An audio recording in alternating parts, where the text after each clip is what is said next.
Are your kids struggling with sharing and turn taking? Discover the game-changing tips and tricks in this video that will turn your little ones into sharing pros in no time. Little bit. Welcome back to Little Bits of Language. That's Ayesha and Stephanie.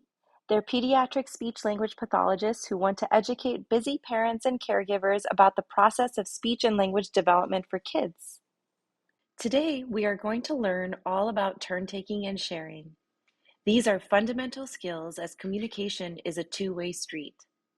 They also lay the foundation for successful social interactions. Make sure to subscribe and follow now to dive into the world of children's language growth. Gain exclusive access to free resources, expert insights, and proven strategies inspired by speech-language pathologists. Let's talk about turn taking first. You can use turn taking in two contexts, while playing and in conversation. Learning to take turns in play will lead to the ability to take turns in conversation. Learning to take turns in conversation allows us to learn from others as children and as adults. Remember that play is the way kids learn real-world skills. Mr. Rogers said it best. Play is often talked about as if it were a relief from serious learning. But for children, play is serious learning. Let's take a look at some clips of what turn taking during play might look like. Spoon, look, spoon. Elsa's hungry. Ready? Nom, nom, nom, nom, nom, nom, nom. Nom, nom, nom, nom, nom, nom, nom, nom, nom, nom. Hungry. Yeah. She says, thank you. Yummy. Yummy. There, we saw Stephanie playing with her son. She demonstrated pretend feeding a doll, and then he took a turn immediately afterward. This next clip is another example of turn taking, except this time her son will take turns pretend feeding the different dolls they are playing with. Nom, nom, nom, nom, nom, nom, nom, nom, nom. Yummy. Yeah, hungry. Hungry, her belly. Yummy. She says, that's so good. What about Anna? Here's her sister, Anna. Anna's hungry? Hungry. She's hungry too. She wants to eat. Nom nom nom nom nom nom nom nom.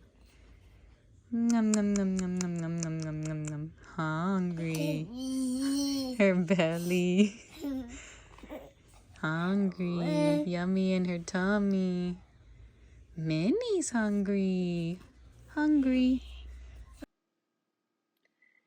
Games like pushing a car back and forth, passing the ball, or playing a board game help children practice waiting, listening, and taking turns. By taking turns, children learn to be active listeners and develop the patience needed to communicate effectively. Now, let's talk about sharing. You may not know it yet, but there are three main types of language. Expressive language, which is communicating using words, signs, and/or gestures. Receptive language, which is understanding what others say.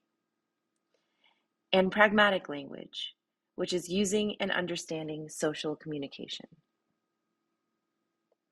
Sharing with others falls under the category of pragmatic language. It is an important social skill that teaches the concept of reciprocity, empathy, and cooperation. In essence, it teaches us how to think about how others feel. It's normal for a toddler not to want to share, but it is a skill that can be taught. Oftentimes, sharing is difficult because someone feels like they didn't get as good of a result as the other person. There are ways to structure this into teachable moments. First, you can start by trading identical objects, like a ball for a ball. Once that becomes an acceptable trade, then similar but different things, like two different toys, can be swapped. Lastly, have the child share a toy with someone else, leading them to being empty-handed for at least a few seconds.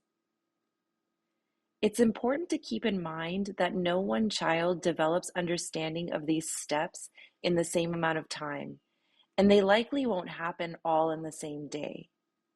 Remember that practice makes improvement.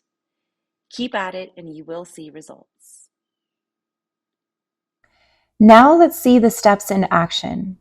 We'll start off by watching a quick clip of Stephanie's children playing with some dinosaur toys.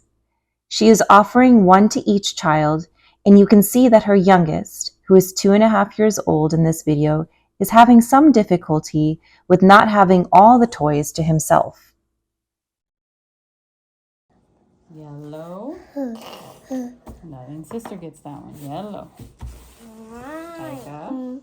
Stop And stealing last but food. not least, blue.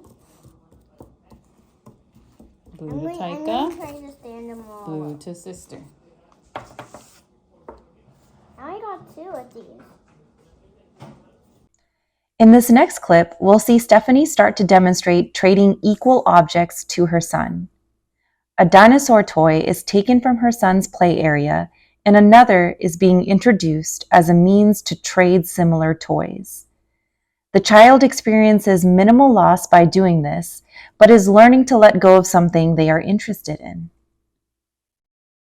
Daddy is mine for now. I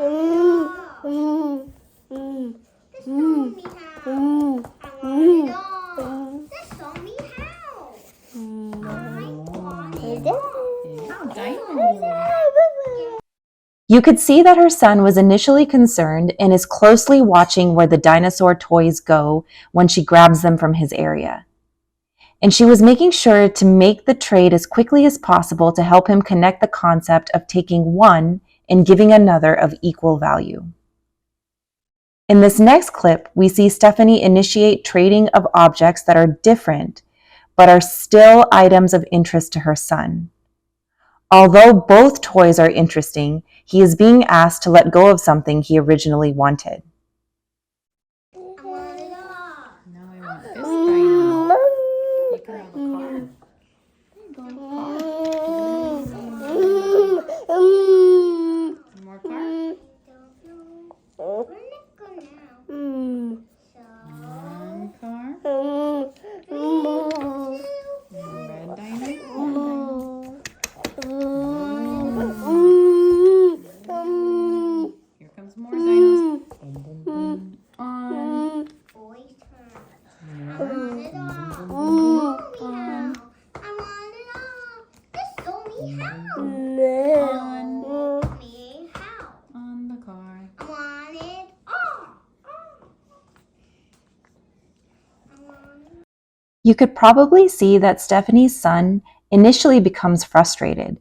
She stays neutral, keeps the trades quick, and eventually prompts him to use the dinosaur toys with the cars that were offered, which shapes the activity into a more playful and worthwhile trade.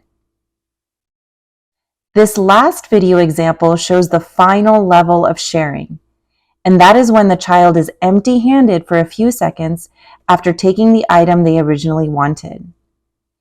The wait eventually pays off though, and they either get the item back in a fun way or get something in return for giving up the previous item.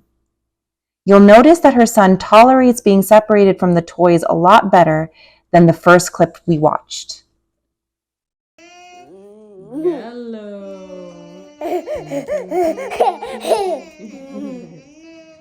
Orange. This time orange is going to get on the car. Ready, set. Beep, beep. Yellow goes for a turn. Here he is. I can have my dinosaurs. You can gradually increase the time that the child remains empty-handed. That helps build the foundation for turn taking since the child could ask for the item back and spend some time waiting for their turn. With all those examples in mind, we hope you feel ready to put these practices to use. And as always, the skills we discussed are not only applicable to kids, there are probably times that you can think of where these steps could be applied to communicating with adults too. Remember, you don't have to spend lots of time or money to work on these concepts. They can be worked into everyday activities that you would already be doing with your child. Also remember that no one technique is perfect for everyone. We will be posting a variety of videos to help you in the home, but going to a pediatrician or seeking out an evaluation from a speech-language pathologist is recommended if you have concerns. If you have any additional questions, let us know in the comments. That's it for today. Thank you so much for joining us. Remember to like and subscribe if you found this helpful. We'll be posting many more videos about child language development, speech development, recommended toys, fun things to do with your kids, and story time. Also remember to check out our Instagram page, TikTok, and our website, littlebitsoflanguage.com, for bonus content. See you soon. Little bit.